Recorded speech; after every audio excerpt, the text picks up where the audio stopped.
Escucha En el Radar, episodio 20, temporada 2, con el analista político Ramón Custodio Espinosa, moderado por el periodista Rodolfo Colindres Erazo. Elimina los 5 tipos de dolor con Iboprodol Ultra, fórmula única. Saludos amigos, gracias por acompañarnos en un nuevo episodio del podcast En el Radar de Radio América. Hoy tendré el gusto de dialogar con el licenciado Ramón Custodio Espinosa. El nombre Ramón Custodio es ampliamente conocido en Honduras, obviamente por el padre de Ramón Custodio Espinosa, que también lleva su propia carrera. Pero su padre, obviamente, en la defensa de los derechos humanos en la época de la Guerra Fría, toda una leyenda de nuestro país. Ramón Custodio Espinosa, ex embajador de Honduras, analista internacional. Gracias por acompañarnos aquí en el Radar de Radio América, Ramón. Bueno, muy buenos días, don Rodolfo, licenciado. Quiero decirle que le agradezco esta oportunidad que me ha brindado. Es primera vez que estoy aquí en esta casa de radio, en este podcast. Y bueno, realmente las únicas veces que yo he estado en esta casa de radio son cuando era niño y joven para visitar y negociar con el doctor Miguel Andoni Fernández. Y luego ya de manera oficial y en cuestiones como de entrevistas, yo solo he estado con usted, licenciado. ¿Siente el peso de llevar el nombre de su padre? ¿Le gusta más diferenciarlo entre Monchito, como se le conoce en los círculos amistosos del país, o prefiere el Ramón Custodio, el nombre que ha pesado tanto en el ambiente hondureño? Mire, realmente hasta Cusco me he vuelto de tanto peso que llevo en el lomo por llevar el apellido Custodio y el Espinosa también por parte de mi madre. Y qué curioso que usted me pregunta eso, porque definitivamente cuando yo me presento como Ramón Custodio, la gente inmediatamente me liga a lo que es derechos humanos. Y cuando yo me presento como Monchito Custodio, entonces definitivamente la gente piensa en el diplomático, negociador, en el empresario. Entonces hay una gran diferencia, pero lo que no cambia es que nosotros somos honorables, honestos, y no somos pícaros, ni tampoco somos de una casta política que es de aquellas que se encuentran por el río, ¿verdad? En el tipo basura. Así que esa es la casta de los Custodios, de una sola línea, de un solo color. Bueno, su padre, Ramón Custodio López, es una leyenda en Honduras. En la época de la Guerra Fría, conocido por su valentía, enfrentado a las Fuerzas Armadas y a cuanta fuerza en la defensa de los derechos humanos. Pero del 2009 para acá, la historia de Honduras se divide y hay quienes hablan con odio, con desprecio. No hablan del defensor de los derechos humanos, no que el golpista. ¿Cómo se siente con eso, Monchito Custodio? Pues, ¿qué más golpistas son estos jodidos? Con todo respeto, licenciado, porque ellos son los que estaban haciendo el golpe. Ellos hicieron el golpe. Si no hubiera habido ese tipo de reacciones de parte de ellos, no hubieran habido otras reacciones. En la vida todo tiene causas y efectos. La causa de que ellos comenzaron el pleito tuvo reacciones adversas y el resultado fue adverso a ellos. Entonces por eso se quejan. Perdieron. Es como un partido de fútbol. Perdieron. Ahora, a mí no me molesta que me digan todo lo que quieran. Ni mi papá se molestaba. ¿Y sabe por qué? Porque la ley de libre emisión del pensamiento le da derechos a todos ellos a pensar y decir sobre uno lo que quieran. Yo no tengo ningún problema. Pero de igual manera, yo pienso que esta gente son, por ejemplo, me parece a mí que son personas que se les olvida que muchos de ellos están vivos porque mi padre les salvó la vida en los años 80. Muchos de ellos, algunos de ellos fueron torturados y mis padres les salvó la vida. Y esos hijos, en vez de ser papos, deberían de reaccionar a lo agradecido que deberían de estar. Y hoy tenemos democracia en este país por un doctor Custodio que se fajó el pecho. Y literalmente le voy a contar una historia de eso del pecho. Una sargento una vez le puso un arma en el pecho al doctor Custodio y el doctor Custodio fríamente le dijo así de esta manera. Quitó el arma del pecho y le dijo al sargento, mira, fulano, sargento, anda a decirle a tu jefe que si quiere meterme un tiro, que venga él personalmente. Eso es lo que los hipotes estos malcriados no saben. Pero obviamente es comprensible. La ignorancia, la falta de cultura, no entender y no ser tolerante en un sistema democrático. Entonces, ¿qué le puedo decir? Tienen derecho, pero así como ellos tienen derecho, tienen deberes. Eso sí, si se les pasa la mano, en los tribunales lo voy a ver. Hay algo que reclaman los que hoy adversan o recuerdan, no sé si políticamente, no sé si inducidos, que en esto del 2009 el doctor Custodio se prestó, decían algunos, y un informe de una bala avaló el hecho de una muerte que reclaman por ahí, que si era bala de goma, como decía las Fuerzas Armadas, o era una bala de verdad que mata a uno de los que hoy son íconos de la resistencia. Mire, primero que todo, yo respeto esa muerte. Con dolor en el alma, siempre mi padre y yo nos hemos solidarizado con la familia. Pero estamos hablando de Isis Obed, el caso. Por supuesto. Sí. Por supuesto. Y nos solidarizamos con esa familia, porque nadie debe morir, porque mi hermana fue asesinada y nunca se averiguó del caso, y de igual manera nos solidarizamos con este caso. Lo que pasa es que estos pseudo-celayistas, papos, no entienden que mi papá no es el que jaló el gatillo. Es donde debemos de enfocarnos. ¿Quién jaló el gatillo? ¿Quién lo mató? Como nunca se averiguó lo de mi hermana, entonces ustedes no quieren averiguar quién jaló el gatillo. Y mi padre no le jaló el gatillo al arma. Y mi padre le dieron un informe. Ajá, entonces hay que pensar quién le dio el informe de manera oficial. Entonces, ¿fue que lo engañaron o qué? Pero no se preocupen, en las memorias de mi padre va a salir la verdad. Y a todos esos, tanto jóvenes y los pendejos líderes que andan hablando babosadas, ahí les voy a cobrar la factura y mi padre desde la tumba les va a cobrar la factura de andar hablando babosadas. Pero no le jaló el gatillo él.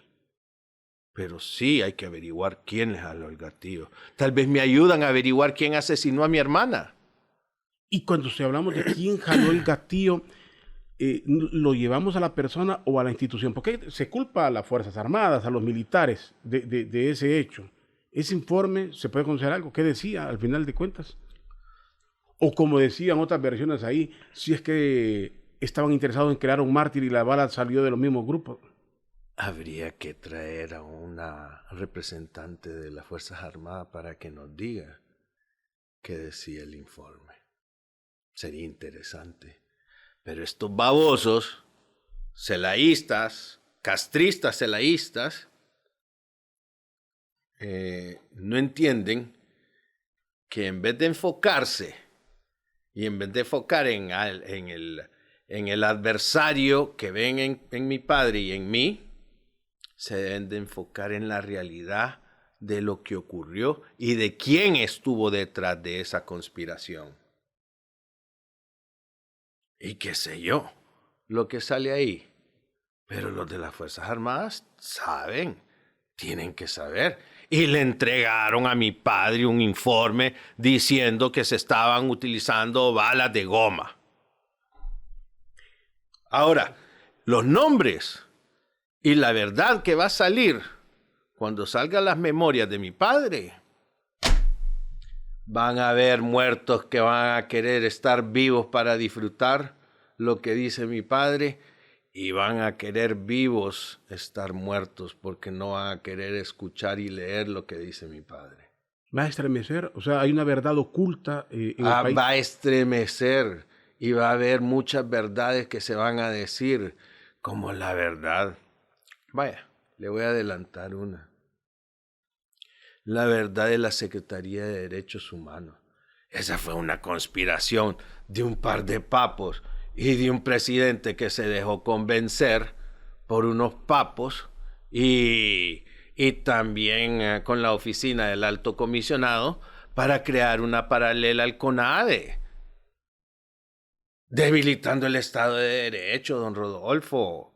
¿Qué es lo que quiere usted? Que se fortalezca la democracia, que se fortalezca el Estado de Derecho, que se fortalezcan las instituciones. Pero, ¿cuál era la no intención? Debilitarla. ¿Cuál era la intención de crearle una paralela al comisionado? ¿Cuál es la intención en una empresa privada cuando se crea una paralela laboral? Pues obviamente debilitar al otro. Entonces lo que querían era debilitar al Comisionado Nacional de Derechos Humanos. Vaya, en ese momento lo hicieron por mi padre. Ahora, lo que no entendieron es que arruinaron la fortaleza que tenía la institución del Comisionado Nacional de Derechos Humanos. Y en esto tenía que ver un expresidente de Honduras, un grupo de asesores y otros políticos de otros partidos que se confabularon para hacerle el daño al CONADE. Según ellos le estaban haciendo un daño a mi padre. Pero hoy, años después, yo con una sonrisa en la cara les digo, ¿cómo arruinaron la institucionalidad de lo que se había fortalecido en los años 90? O sea, ustedes lo que son parásitos, parásitos de la democracia. Ahora, y ustedes saben de quién estoy hablando.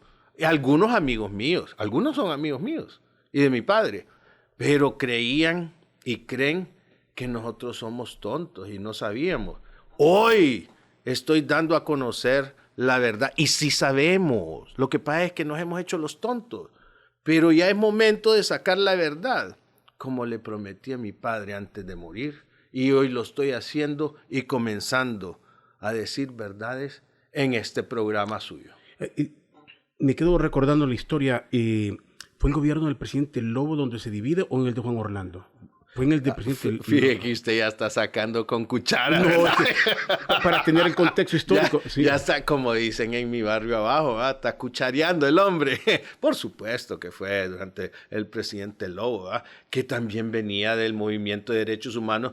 Y por eso digo yo creo que el presidente Lobo fue sorprendido por estos otros papos, ¿verdad? Que querían debilitar al doctor Custodio. Y Pepe tal vez se volvió muy suave. Por eso preguntaba, porque mucha gente... que Pepe viene del movimiento de derechos humanos. Eso iba. Que el expresidente Lobo, mucha gente hoy en día solo ve el nacionalista, pero el que sabe la historia viene de la lucha de los derechos humanos en el departamento de Olancho. Pero ¿por qué estorbaba? ¿Cuál era el malestar con el doctor Custodio, que ya no lo querían tener ahí? Mire, yo creo que tal vez es... la imagen del doctor Custodio, que era pulcra y que independientemente de todo lo que lo acusaron en el 2009, él seguía manteniendo una imagen de honorabilidad, ética, profesionalismo. Y lo que les duele es que hay honestidad. Eso es lo que les duele. Porque como todos tienen cola y todos esos vagos que decidieron de hacer la paralela, todos esos vagos tienen cola. Y nosotros no tenemos colas que no pisen. ¿Por qué ya Monchito, como se le conoce, el hijo, no se queda en el camino de los derechos humanos, sino se va más por la línea internacional, el analista internacional, el diplomático? ¿Por qué? Volvemos a lo mismo. Cada quien escoge su camino. Y mi padre decía que nos mandó a estudiar al extranjero, pero no nos mandó a un país socialista, comunista, porque él no quería parásitos en la familia. Él lo que quería eran hombres y mujeres de bien. Y a mí se me dio la oportunidad de escoger lo que yo quería hacer. Y en este país aquí no tenemos monarquía y aquí no tiene que ser a fuerza la papada. Aquí uno tiene que ser lo que uno quiere hacer y lo que a uno le gusta y en lo que uno es bueno. Y tal vez yo pude haber sido bueno en esa área, pero mi área fue otra.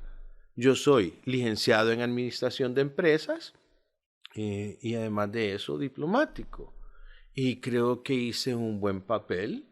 No he hecho el ridículo, ni he puesto, por ejemplo, en escándalos públicos a mi país en el exterior, como existen escándalos a cada rato en el servicio exterior, porque muchas veces se nombran personas por política o por algún compromiso. Quiero ir a ese lado, pero antes, las diferencias con el actual gobierno, que serían las mismas del 2008 al 2009, la administración Zelaya, ¿son de carácter ideológico o dónde resalta esa? ¿Por qué tanta diferencia con el celayismo?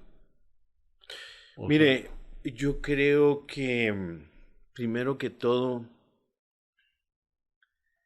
están chimados. Están chimados por el hecho de lo que ocurrió en el 2009. Pero en el 2009 el doctor Custodio ni la familia somos poderosos como otros gurúes que son poderosos dentro de los partidos políticos. Y tampoco tienen un poder absoluto la familia Custodio Espinosa como para decir quiten a un presidente. Es lo más ridículo. Si usted se pone a pensar sobre esto de manera lógica, definitivamente no hay más que pensar de que los Custodio Espinosa tienen una actuación honorable, rectilínea y dentro del marco de la ley. Si estos babosos quieren seguir pensando de otra manera, ideológicamente, están en su pleno derecho.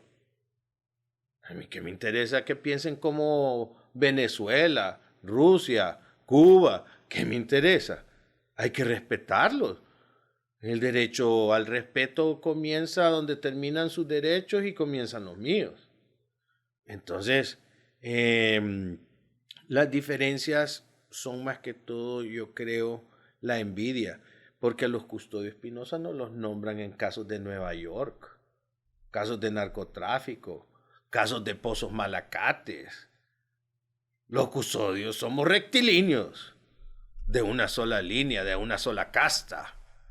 Hombre, si ellos son de otra casta y si el pueblo celayista, de Castro Celayista, quiere defender a esos de la mala casta, pues están en pleno derecho. Cuando dice de pozos malacates, tal vez la historia y mucha juventud hoy en día no sabe que esa fue una matanza en Olancho, donde se vio involucrado el señor Manuel Zelaya Padre, ¿no? Mire, que vayan a leer la historia. Y no es que se creen superdotados, se creen omnipotentes. Hombre, si se creen omnipotentes es porque conocen la historia. Entonces, si no la saben, vayan a leer, micos. Elimina los 5 tipos de dolor con Iboprodol Ultra. Fórmula única. Incluyendo a los micos grandes, ¿verdad? ¿Qué tiene de malo el servicio exterior? ¿Por qué no se puede trabajar? Oiga, obviamente usted no encajaría dentro de este gobierno. ¿Cuál está la falla en el servicio exterior de Honduras? Le dio usted como diplomático, su experiencia como diplomático. Mire, yo quiero decirle, licenciado Colindres, que nosotros todavía tenemos unos funcionarios de carrera que son excelentes. El canciller es de carrera, excelente, buena escuela, buenos mentores, buenos compañeros de trabajo. Tenemos a la embajadora Patricia Licona todavía ahí, el embajador Antonio Bermúdez, el embajador Eduardo Rosales. Tenemos el embajador Reinieri David Amador, en la Cancillería. Entonces, el problema es que quien dirige la política exterior es, según la Constitución, el presidente de la República a través de la Secretaría de Estado. Quiero interrumpir ahí. Lo voy a interrumpir ahí. Porque a mí se me llama la atención esto que digan diplomáticos de carrera. A veces decimos si son de carrera o a la carrera. Porque un diplomático en el servicio exterior, en la lógica sabría que no puede involucrarse en asuntos domésticos. Pero aquí a los cancilleres los vemos pelear, en el gobierno anterior los vemos pelear en los pleitos domésticos del país y no le dan ese realce al puesto que desempeñan. Entonces, Mire, ¿cómo valorar un canciller así? Mire, y ahí quería llegar. Y qué bien que usted se me adelantó. La verdad es que la que dirige la política exterior es la presidenta de la República, en este caso doña Xiomara Castro de Zelaya. Pero la ignorancia misma de ella y no escuchar a los buenos asesores la hacen caer en errores y en algunos casos horrores, como por ejemplo el horror de darle instrucciones a un designado presidencial le compete a la presidenta de la República, no al canciller. Pero el canciller aceptó decirle al designado presidencial de ese entonces, Salvador Narrala, de que con instrucciones de la presidenta le daba instrucciones. Eso no es posible. Y él aceptó y respetar al designado presidencial de ese momento. Son errores que se cometen porque nadie es perfecto, licenciado Colindres. Mi padre cometió errores, yo cometo errores y yo los acepto cuando los cometemos. Es de sabios aceptar. Aclaremos si estos son errores que yo me equivoque en algo. Ese es un error, yo me equivoco y me disculpo.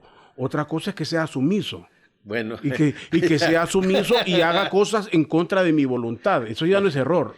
Bueno, ya usted hurgó al macho con vara corta. Bueno, sí, hay dos percepciones, varias percepciones. Una percepción es que, como yo lo presenté, ¿verdad?, de manera diplomática, es que él cometió el error porque no sabemos. No sabemos, aquí hay varias posibilidades. Una es que cometió el error de decir o dar esa instrucción que no debió, porque no le compete y está por encima de sus atribuciones. Otra es que se puso de alfombra. Entonces esa se la dejó al público y a usted que saque en conclusión. Yo me fui por la primera, pero usted ya me encendió el foco, ¿ah? Ya que hurgó al macho con vara corta, ya me encendió el foco. Ajá, entonces volvemos a lo mismo. Y un diplomático de carrera, Ramón Custodio, Monchito Custodio, estudió, sabe que eso no cabe en la diplomacia. Y una persona que está bien parada y conocedora de su puesto jamás va a aceptar una orden o servir de alfombra, como dice usted, para cosas que lo hagan ver mal en lo personal. La ley le dice a usted que siendo funcionario público, usted no puede aceptar ni acatar órdenes que sean ilegales. Ahí está plasmada en la ley. Entonces, en este caso particular, yo jamás acepté ni acaté una orden que fuera ilegal. Haya aquellos que se acomodan, ¿verdad?, porque les gusta estar ahí en el ambiente, ¿verdad? Quieren el protagonismo. Pero nosotros no necesitamos protagonismos, porque nosotros lo que hemos hecho en la familia Custodio, llevamos 107 años en este país, y son 107 años de lucha patriótica Así como mi padre luchó en la guerra del 69, cuando muchos se escondieron y mandaron a sus hijos afuera, mi padre dijo a mi madre que mis hijos se quedan aquí en Honduras como los miles de hijos hondureños que estaban aquí y que no podían salir. Y nosotros nos quedamos aquí cuando mi padre estaba en el campo de batalla. ¿Ah? Ahora, esos otros que no saben lo que es derramar sangre, luchas, no saben absolutamente nada de lo que se sufre en una desaparición forzada, torturas. Entonces yo creo que definitivamente hay una gran diferencia. Me llama la atención esa última parte, porque en el partido de gobierno y todos los militantes, todos se presentan como gaseados, golpeados, maltratados, de venir de una lucha callejera, de sufrimiento. Esa es la carta de presentación. Mire, el otro día también escuchaba a varios de la oposición, porque vamos a ser balanceados en esto. Usted es un hombre balanceado, licenciado Colindres. Hay gente en la oposición que dicen, es que me están escuchando las llamadas telefónicas. Y están los otros que dicen, es que nosotros somos los gaseados, los golpeados. No jodan. De ambos lados son unos papos. Cuando uno da la lucha por la patria, uno pone el pecho, como lo puso la familia Custodio Espinosa. A mi madre la trataron de asesinar en varias ocasiones. Le tiraron ácido en la cara. Le balearon el carro. A mi padre, ¿cuántos acontecimientos de atentado le hicieron? A mi hermana la asesinaron. A mi hermano lo trataron de matar. Y a mí me trataron de asesinar en frente de la embajada americana. Es que no jodan. Vagos. Den el pecho por la patria. No se quejen. Luchen. ¡Carajo! Vagos. ¿No es un término bien pesado ese? Es que son unos vagos. Dígame la persona que le falte respeto a usted, que tiene derechos y ha dado una lucha en la radiodifusión por la democracia. ¿Que le vengan a faltar el respeto a usted?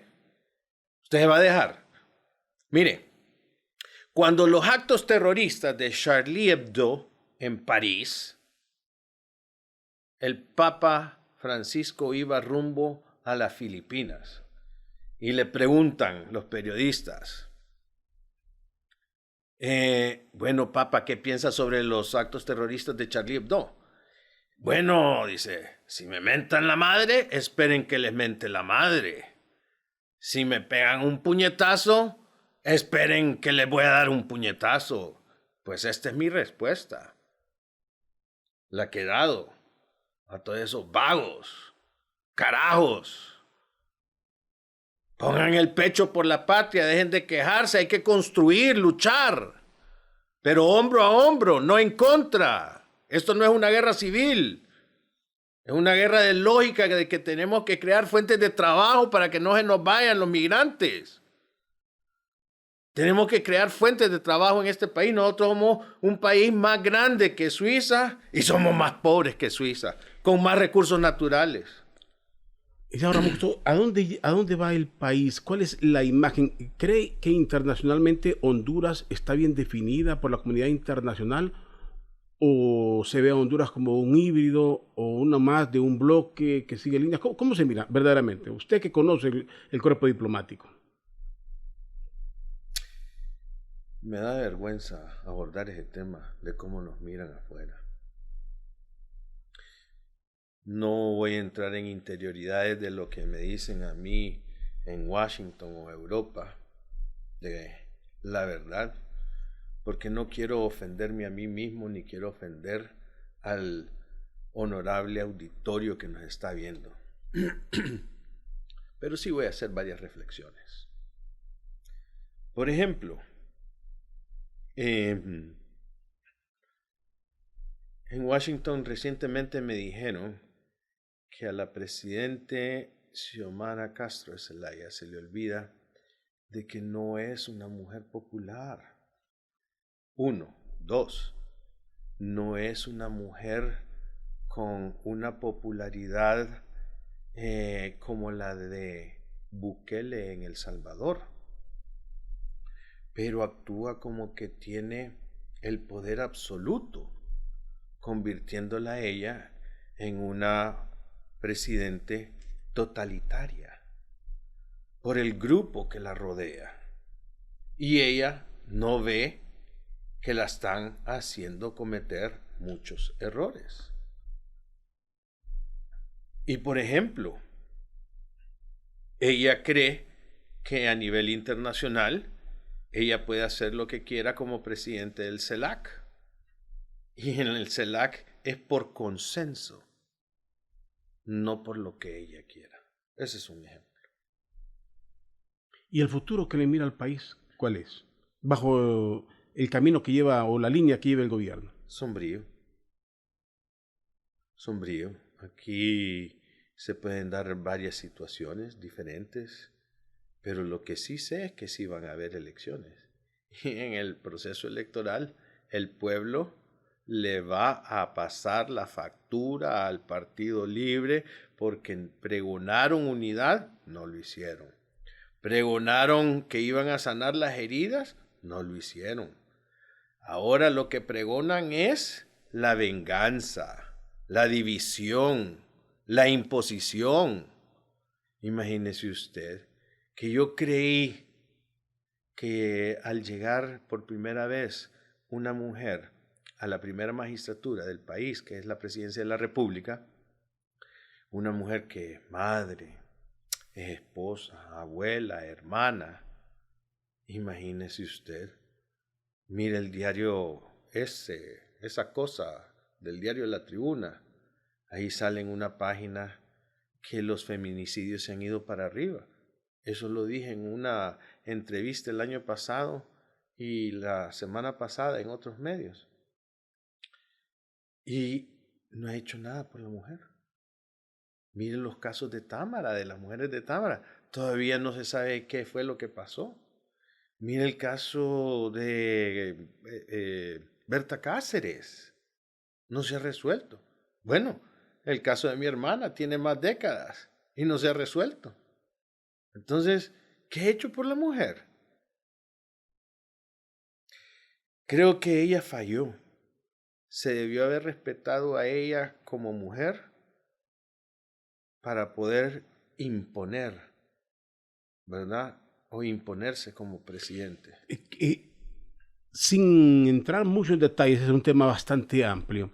El caso de Berta Cáceres, cuando se menciona aquí, ¿cuál es el trasfondo de todo esto? ¿Es económico o es político? Porque aquí los casos se toman entre grupos. Aquí dividen a la sociedad en castas, los pobres contra... Y ella representa este grupo, ¿no? Hay muchas cosas que se hablan de todo esto. ¿Cuál es la realidad? No lo sé. Y lo digo tristemente porque nadie debe morir asesinado. Una vez me preguntó alguien, ¿sabes lo que es perder una madre? Y no sabía. Y no sabía hasta que yo perdí mi madre. Y ¿sabes lo que es perder a alguien como los desaparecidos? Sí lo sabía, sí lo sentí, porque las familias pasaron por mi casa y por la oficina de mi padre. Cuando muchos de esos políticos, ¿verdad?, metieron la cabeza, enterraron la cabeza como el avestruz. Y no, nosotros siempre dijimos presente. Nosotros todavía seguimos diciendo presente. Para finalizar, yo creo que en el caso de Berta Cáceres, ojalá que la verdad salga a luz, así como debió haber salido a luz la verdad en el caso de mi hermana, para que mi madre pudiera ver y haberse ido tranquila a la tumba. Y ella se fue siempre con ese pesar de que no sabíamos la verdad. Ahora, quiero finalizar con algo. Dijo usted que la factura o el pueblo va a castigar a los que están hoy en el poder en las elecciones. ¿Usted cree, el pueblo puede votar? ¿Cree usted en la institucionalidad? ¿Pueden haber elecciones? ¿La gente puede ir a las urnas? ¿Cree usted en el resultado? Le pregunto por la concentración de poder que ha sido la crítica permanente en Honduras, se tuvo ayer y se tiene hoy. ¿Cree en el respeto al voto del ciudadano? Yo creo y no debo de nunca dejar de creer en el proceso de la democracia, en el fortalecimiento del Estado de Derecho, en el fortalecimiento de la democracia. Y yo debo de creer que vamos a ir a un proceso eleccionario y que el pueblo va a decidir. Yo le pido al pueblo que voten masivamente, pero también le doy una advertencia a las Fuerzas Armadas y a la policía que no intervengan de manera ilegal. Dejen que el pueblo dé a conocer lo que quieren, no se lo impongan. Advertencia para las Fuerzas Armadas y la policía. Y concluyamos. Ramón Custodio, ¿cuál es el futuro? ¿Cuerpo diplomático? ¿Político? ¿Tomará el camino del derecho? ¿Qué vamos a saber de Ramón Custodio hacia futuro? El futuro de Ramón Custodio está en manos de Dios. Como un ferviente creyente de Dios, yo acepto lo que Él diga y me mande. Y yo vivo día a día, como hoy estoy agradecido con Dios porque me dio la oportunidad de estar con un amigo. Y un amigo de verdad. Gracias. Gracias. Es el licenciado Ramón Custodio Espinosa, diplomático, analista en temas internacionales e hijo, como lo hemos hablado en este podcast, de esa leyenda en Honduras, el doctor Ramón Custodio López, en la lucha de los derechos humanos. Nos anunció algo, va a publicar las memorias y va a ser interesante conocer las memorias del gran doctor Ramón Custodio. Gracias, licenciado Custodio, y gracias a todos ustedes por acompañarnos en este episodio del podcast En el Radar de Radio América. Los invito a uno nuevo. Elimina los 5 tipos de dolor con Iboprodol Ultra. Fórmula única. Encuéntranos como Podcast Radio América HN en Spotify, Deezer, Google Podcasts, Apple Podcasts y en nuestra página www.radioamerica.hn.